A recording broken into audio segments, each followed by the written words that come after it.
in which to feel anything, experience anything, grow or heal, learn or express feelings. Mindfulness really is miraculous. It's miraculous because we're all miraculous. This miraculous quality, the potential we all carry at all times, is in fact infinitely close to us at all times and infinitely available to us. And yet, sadly, it can be easily forgotten, overlooked, or ignored, and the consequences of this ignoring are vast and deep and ultimately very unhealthy, both for ourselves and for the entire society in which we live and work and contribute our energies. You might say that ignoring leads to a certain kind of ignorance that can cloud our lives for long periods of time. We may forget who we actually are.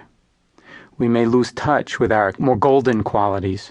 We may lose touch with our heart and with our path in life. That is, the one that's ours to walk, but requires a commitment to live outside the shadows of Plato's dream cave world. In the Republic, there are people who are chained inside a cave, and they are basically looking at a wall. And there are reflections on the wall from light far out behind them. And they have been in the cave for so long that they believe that those reflections are the world. And so they make up a whole world around these shadows that are dancing on the walls of the cave.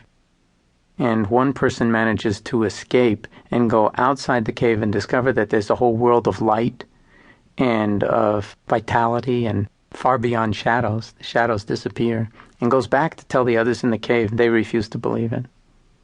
So the point being that we can get caught up in delusory states where we actually believe that the world is a certain way and we become prisoners of our own thinking. The major drawback of that is that you're stuck, you're enslaved in some way by your own lack of awareness of the full range of what it means to be human. This losing touch usually brings one thing when it happens over and over again, and that one thing is unhappiness, because it cuts us off from ourselves and from others. It isolates us and it clouds our view. The question comes up sometimes, is it ever healthy to try to escape from reality or to tune out the world? And I think the answer is that yes, sometimes it is. And who is it for any person to judge any other person? There are all sorts of instances when children are abused, and they figure out their own ways to deal with that horror, with that nightmare. And a lot of them have to do with disassociation, with tuning out, with escape. And it's a mechanism for survival when your whole world is gone mad and insane and is a complete collapse of trust and any kind of validation of human empathy and compassion. And so we often see people who come to the clinic who've had that kind of childhood. There is, I think, all sorts of place for doing the best you can, and sometimes denial in certain situations, or sometimes walling yourself off. Sometimes it gets so bad that people just split off different personalities. So one personality is there for the abuse, and then the rest are like hanging out someplace else. And it creates all sorts of psychological problems, of course.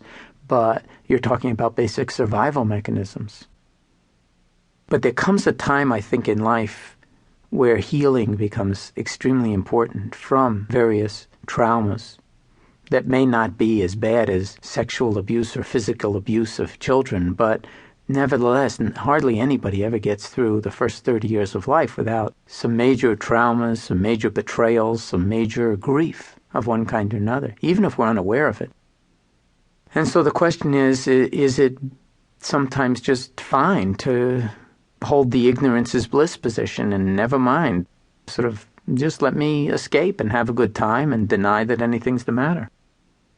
And I think that there's a place for that, but I think that ultimately, if there's a great deal of pathology lying underneath, it's not a formula for ultimate healing or for living a successful or a happy life to not pay attention to it. That kind of poison will out. It will out sooner or later. Robert Bly, the poet, has a wonderful image of a little black bag. This is kind of a Jungian image of a little black bag that we're born with